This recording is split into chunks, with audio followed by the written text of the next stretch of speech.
Welcome, everyone, to this edition, the first edition of In the Driver's Seat, where I take just a few minutes to have a conversation with a subject matter expert in various areas of the automotive industry. And today I wanted to talk just a little bit about EV training and some of the opportunities in that sector for technicians to really hone and develop new skills. So I'm joined with a very special guest, Napa Autotech Senior Instructor Bill Weaver. Bill, welcome and thank you for joining. Hey, thanks, Eric. I'm glad to make the time, and I'm glad you invited me. Absolutely. Pleasure is all mine. We really appreciate you coming through and joining us on this. So before we get too far down into the EV rabbit hole, I just want to start out with asking, what is your background? Can you tell us a little bit about your journey to becoming an EV trainer and what motivated you to get into that particular subject matter? Um, I'm not really an EV guy, and I ended up being an EV trainer, which is an interesting path. I've always been in automotive. It's really the only job I've ever known from an early age, pre-high school in gas stations where it used to be the cornerstone of the community the whole way through. Specializing in transmissions for many, many years. I often sought out the path that nobody else wanted to go ahead and take on. And in the early 80s, with the integration of electronics into transmissions and drivability, it was just a natural progression to understand the complete way that modern automobiles at that time started to work. Well, that led to taking some classes for Napa to expand my personal knowledge. And before I knew it, I was recruited by Napa to take over some of their programs and become one of their auto tech instructors. I did that for many, many years, spent a life out of a suitcase, traveled to a lot of different states and met a lot of technicians, much like myself, that just were hungry for answers. So the opportunity came up. Napa wanted to be one of the first major parts companies to offer a real EV training. We had a lot of meetings and discussions about it, and the powers of be that be at Napa decided to go ahead and back this program. And having some knowledge of hybrid and electronics and everything that had come along to it, it was just a natural fit to go ahead and build our own program. So that's kind of how we ended up getting here. Along the way, I've accumulated master tech status in L1, L2, L3, L4, some military certs, a lot of paperwork to go with the classes and continuing education that never goes away. So that's kind of how we ended up here.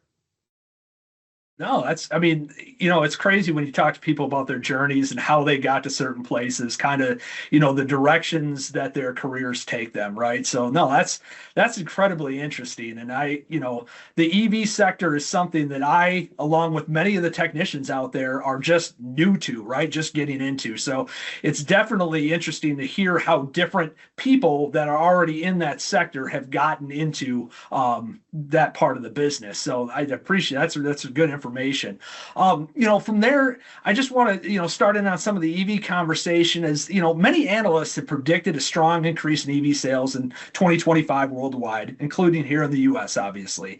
Still, in rural areas especially, as we mentioned, I'm in southern Minnesota and 20 miles from literally nowhere. Many technicians and shop owners are still reluctant to invest in EV training, stating they don't believe they will see enough of those EVs to get an ROI on that training, or by the time that they do see enough of those EVs, that their training will be obsolete. So, as an educator in this space, what advice or insight would you give a technician or shop owner who is apprehensive about starting EV training and using those training dollars and time in the EV sector versus going somewhere like ADAS or J2534, CAN bus diagnostics, etc.?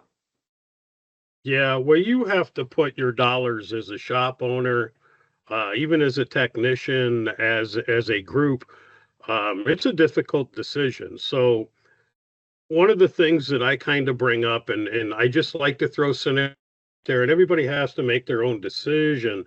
A lot of people didn't do 1234 YF when it first came out. They decided that was not that it wasn't going to happen, it was a niche and they did not want to spend the money until they had written so many checks spending their money having somebody else do that work for them. The people that were very late to the table have already lost that business. So one of the questions I bring up is, so your best customer, maybe he's a plumbing truck, maybe he's a fleet, maybe he's just a large entity that sends you a lot of work. Sooner or later, somebody in that group is going to have an EV concern. And somebody in your front office, whether it's your service writer, yourself, or the mechanic, is going to have to make the decision. Do we let them experience somebody else's service? And it's fine to draw the line. There are things that you just physically are not going to be able to do without really equipping yourself to be an EV shop.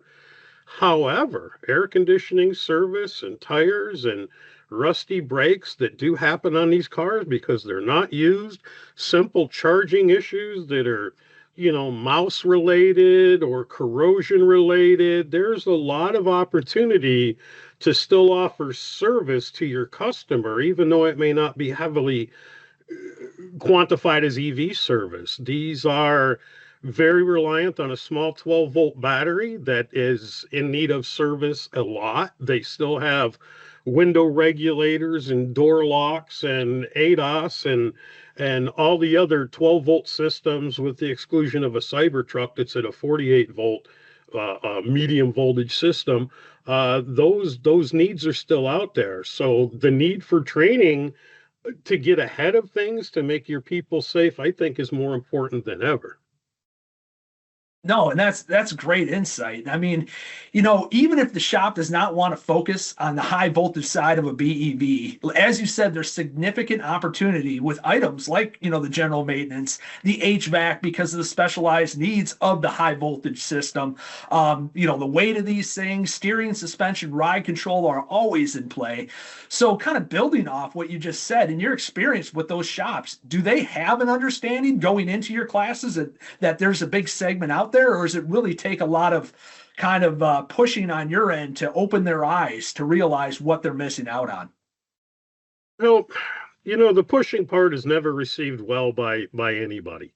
Let's just say forced adaptation of anything, whether it's training, EV technology, none of it is well received that way. So we provide a source for a need that is out there. If we look at the ASE's recommendation for an EV service tech, a lot of this has been borrowed from other industries, including electricians and stationary electronics and a little bit of construction. And it's kind of all molded together. But the reality of it is there is a requirement for shop owners to provide competent training if you expect your technician to work on this. And I'll equate it to, you would never let a outlet or 110 volt technician in the electronics world go work on a 480 volt elevator without having some up training. So asking us for technicians that are, even if they're very competent in electricity when it comes to the 12 volt side, asking them to go to inverters and converters and raising voltage up and inverting from AC to DC, and then to think about, we're dealing with twice the voltage available at your average dryer, which nobody would touch barehanded or without thinking about shutting the system down. So if we just equate it to things we already know, there's a need for training that I should not have to push. It should be, number one, I care and love my technician and want them to be around for a while because growing them is hard. Number two, providing that swagger, the ability for a technician to understand when he is safe and when he is not safe. That's the pride that I take in our training. It's not just go through these motions, it's making them understand, are you about to make a mistake? Because we can have no mistakes when it comes to high voltage. You have to be confident and competent in every decision you make. And we like to teach them it's only your decision to make. You're the only one that can tell you if this is an electrically safe working condition. No, I mean, those are excellent points. And it's, you do have to, these systems, the little EV training that I've personally gone through, there's plenty of fail safes in them, but you absolutely have to know what you're doing in order to safely work on anything around the high voltage side. So kind of building off that. When you're designing your curriculum and everything, with you when you have technicians with varying levels of experience, is there essential skills and knowledge areas that you focus specifically on in your EV training? So I have a high expectation and prerequisites before we're going to come to EV training. At the first level, or what we call level one, we call it electrically aware technician. I expect you to have a minimum requirement of shop time. I expect you to have an A6 so you understand the 12-volt side of it. I expect you to be a professional technician. I would love to teach young people this particular part of auto repair because they're going to see it. However, we put a lot of hands-on and a lot of intense exercises in the 4 days that I have somebody in our training program. So I don't like to stop the class and then back up to, I don't want to say remedial teach, but there's a certain point of entry that we like to have before we go on to any kind of EV training. Oh, that's excellent to hear. There's obviously the prerequisite part is important to have that basic understanding, and that leads me to I often wonder, as these vehicles age out, you think about you know the gearhead. I'm going to say the kid that wants a performance related vehicle as they start to get into their realm of affordability. What that's going to look like for the person at home who's going to be doing some of this work. I don't want to get too far in the weeds, but it's something I've often kind of thought about. It's no more buying that $3,400 C4 Corvette when a Model S gets to that realm. It's going to be kind of interesting. Hopefully people are understanding what they have and ability to stay safe when messing around with these things in the future. From there, there's plenty of that. I call it that Holiday Inn 3-hour training clinics that are available for technicians. But as far as hands-on training, especially for folks like myself in flyover country, do you feel as an industry as a whole that we need to make a better investment in hands-on training for technicians, considering that's how many of us learn best? And do you feel that, a subject like EV can even properly be taught without that hands-on element? Um, I don't want to disparage any kind of training that's out there because any training, whether it's a book, anything done over, live classes, as far as the internet goes, lecture style classes, all of it's beneficial. But you're right, there is no better teacher than having somebody go through the muscle memory, seeing it and being coached. So um, we spend a lot of time letting people walk right to the edge of that cliff where they have to make that decision. Are we going to unplug this? Am I going to test this? Am I going to put my gloves on? And then we'll stop them and we'll explain to them why they've been stopped. I want you to think about what you're going to do. Have you proven it? Say, I saw him with the meter, but I didn't see you with the meter. Just those repetitive steps. And the other thing we like to do is do each exercise several times. I like to show you how to do it. Then I like to watch you do it. Then I'd like to see you show somebody else how to do it. With that third move, it seems like that gets to be something that you own forever. That's now a skill that you possess. So whether it's using a specific meter, a milliohm meter, a megohm meter, a Cat 3 meter, we go through the actual hand exercises of using one hand, make lots of jokes about eating chopsticks and sushi, trying to practice this over and over, putting that tattletale mentality in my shop. I saw him have two hands on that vehicle too. That's not truly working with one hand. And it's not that we want to make them embarrassed. We just want everybody to have that muscle memory of thinking about every motion and every action, not as you saw it in a book, but in the real world. How can you get both leads down into this tiny little cavity? You're going to have to make a decision on how you're going to make yourself safe because the book never tells you this. No, and that's a great point. The muscle memory thing is extremely interesting. That's a great way to put it because there's that adage out there, train like you fight because you fight like you train. So that's absolutely perfect way of putting it. Muscle memory, so important that the technician is just, able to clearly understand exactly what they're doing and doing it in the same step every time to make sure that they're safe. Um, kind of building off that last question, training is an investment, and a well-trained technician is going to add value to themselves, their employer, as well as the customer base they serve. How, as an educator, do you sell the technician, especially the younger technician, on the need for continuous education, especially with emerging technology?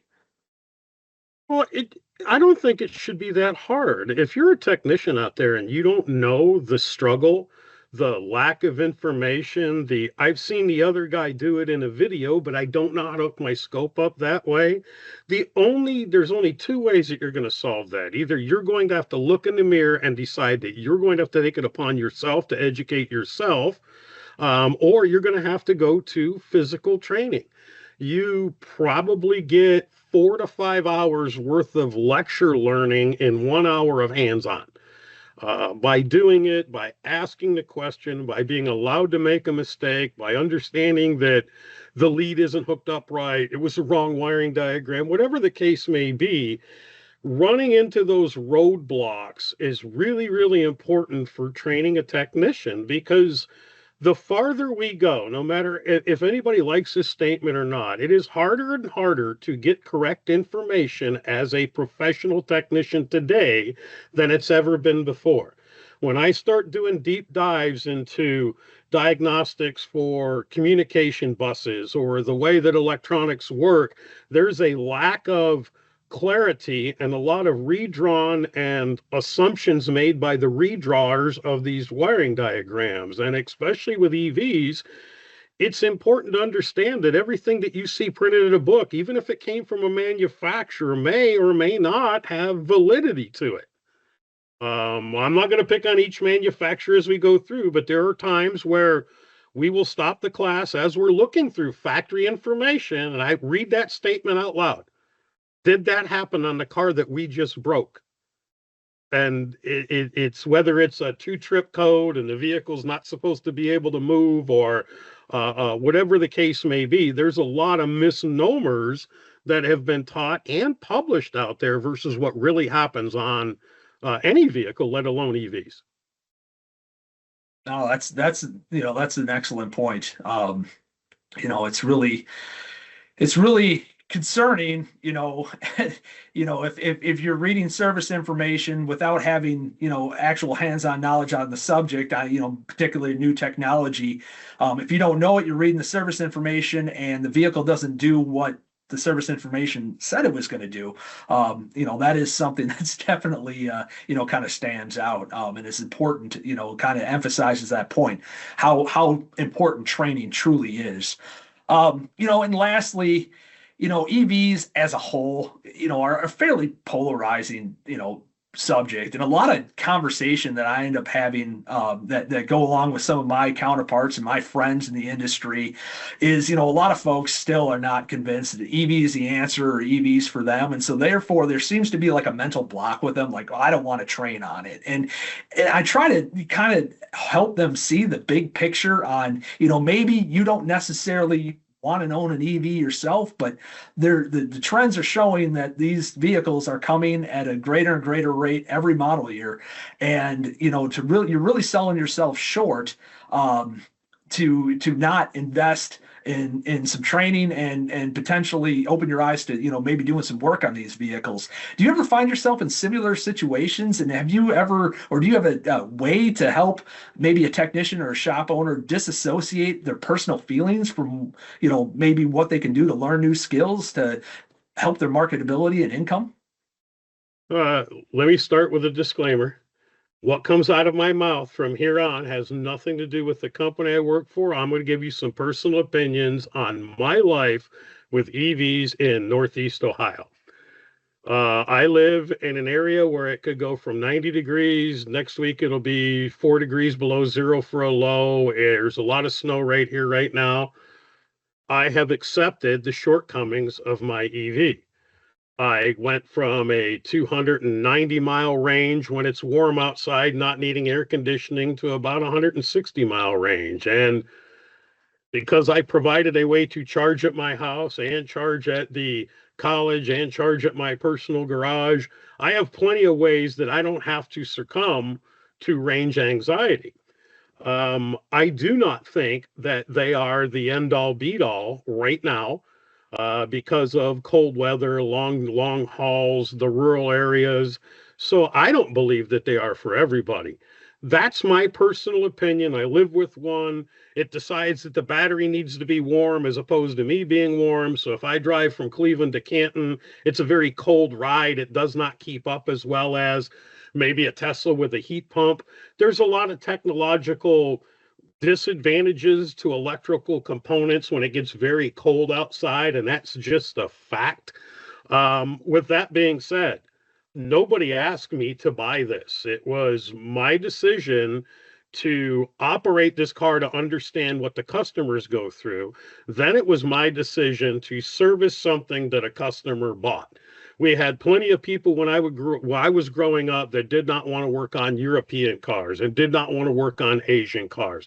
And when the market share was all domestics, you could do your Ford, Chevy, and Chrysler thing forever. There were times in the transmission industry where that's all that they built were domestics. I found a niche doing the European and the Asian stuff. And sooner or later, just like every other shop out there, you may specialize, but you will work on what comes in the door.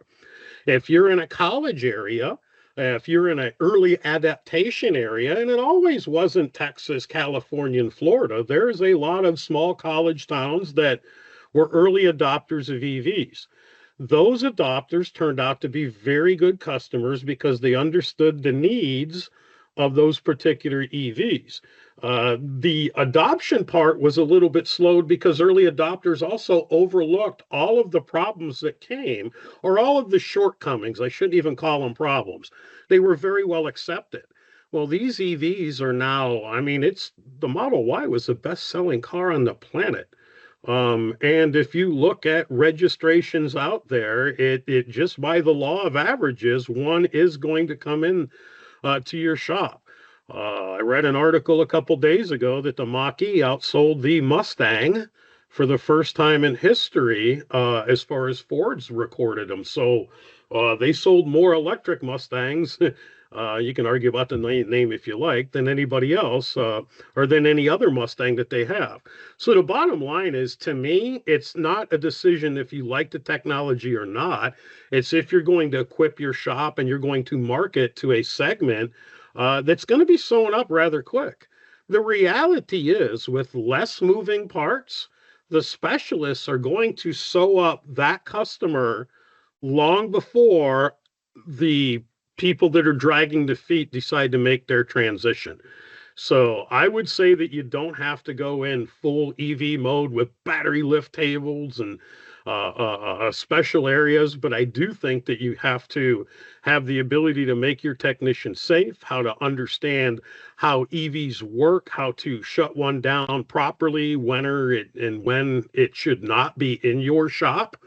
Some of the risks and dangers and things that you need to know about them. I just think that's common courtesy to anybody in the automotive industry, including people in the front office. They need to know about this also. Absolutely. No, that's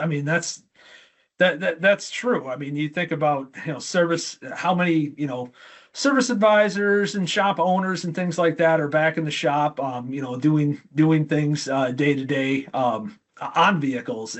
That safety element and how everything works is important for everybody in the shop to know that are going to have these things. And I appreciate that insight, because I do firmly believe, again, even if you don't want, to necessarily own one yourself, if you don't think, like you said, the technology is necessarily the answer right now, as you said, that VIO, that those numbers that show that, I mean, they are getting more and more popular. So, Bill, I really again want to thank you for your time and insight today. Greatly appreciate you joining for the past, well, I guess half hour at this point. Um, and everybody at home, thank you for joining us. If you have questions or comments, please leave them down below.